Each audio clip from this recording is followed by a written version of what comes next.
Hello, j'espère que vous allez bien. Je suis ravie de vous retrouver aujourd'hui avec les tirages collectifs du mois de mai. C'est toujours le même modèle de tirage que les mois précédents, mais j'ai ajouté une petite carte au début pour tâter nos énergies en ce début de mois. Et je sais pas vous, mais avril a été particulièrement intense. J'ai vraiment l'impression que ça a été très long, très laborieux, et j'ai ressenti le besoin de me terrer dans ma grotte et de prendre soin de moi. J'ai d'ailleurs un petit peu de retard sur la mise en ligne de cette vidéo car j'ai été un petit peu malade la semaine dernière et je peine un peu à m'en remettre d'ailleurs. Mais bref, j'espère en tout cas que mai nous apportera plus de légèreté et de douceur. Et avant de commencer le tirage, je voulais aussi vous informer que j'ai ouvert des créneaux pour des lectures de tarot ce mois-ci. Donc toutes les infos sont sur mon site et en story à la une sur Insta. Donc n'hésitez pas à m'envoyer un petit message privé ou un mail hein, si vous avez la moindre question. Et vous pouvez également remplir le formulaire pour faire une réservation. Donc on va commencer sans plus tarder avec le tirage Accueillir mai. La première carte nous indique comment on se sent en ce début de mois. On a le 8 de Pentacle. Sur cette carte, on voit une personne tisser un carnet, un zine ou un livre qui, elle, a réalisé de A à Z. Et elle est calme et concentrée. Le 8 de Pentacle nous indique qu'on se sent d'humeur créative en ce début de mois. On a plein d'idées, mais elles ne sont peut-être pas totalement abouties. On sent qu'on a encore beaucoup de choses à apprendre et à expérimenter. Avec cette carte, on est dans le toucher, le sensoriel, donc on veut créer quelque chose avec nos mains. Et pour ce faire, on doit peut-être mettre en place une routine ou une discipline pour rendre palpables nos envies.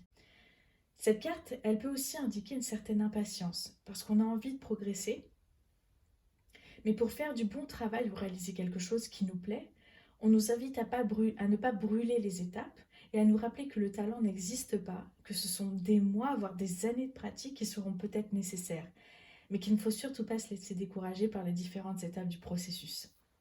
La seconde carte, c'est la graine à planter pour le mois de mai. On a la lune. La lune est intuitive.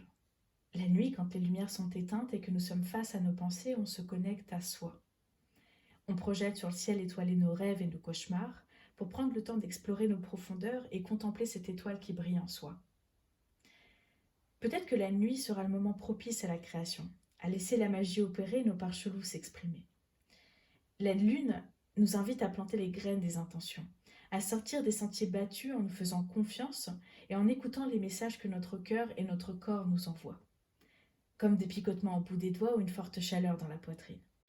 Et pour ne plus être hantés par nos illusions et nos peurs, la lune nous confronte à ce que nous avons toujours appris à craindre. La troisième carte, c'est ce qui peut être accueilli en mai. On a la carte de l'éveil ou du jugement. Sur cette carte, on voit un personnage au seuil d'une grotte.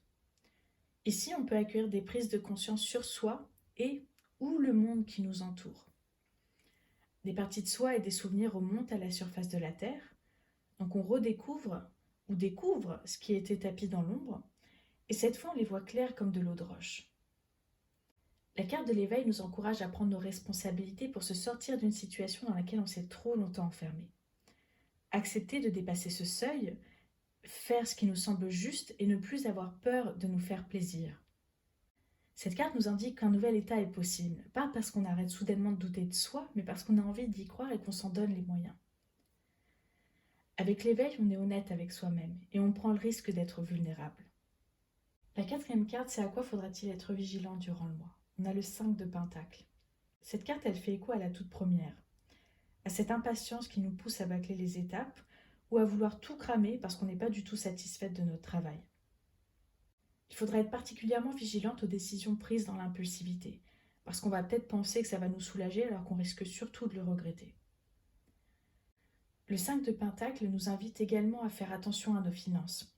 Faire petit mais mieux que trop et pas assez. Par exemple, bien réfléchir avant de céder à un achat compulsif ou à cette peur de rater quelque chose.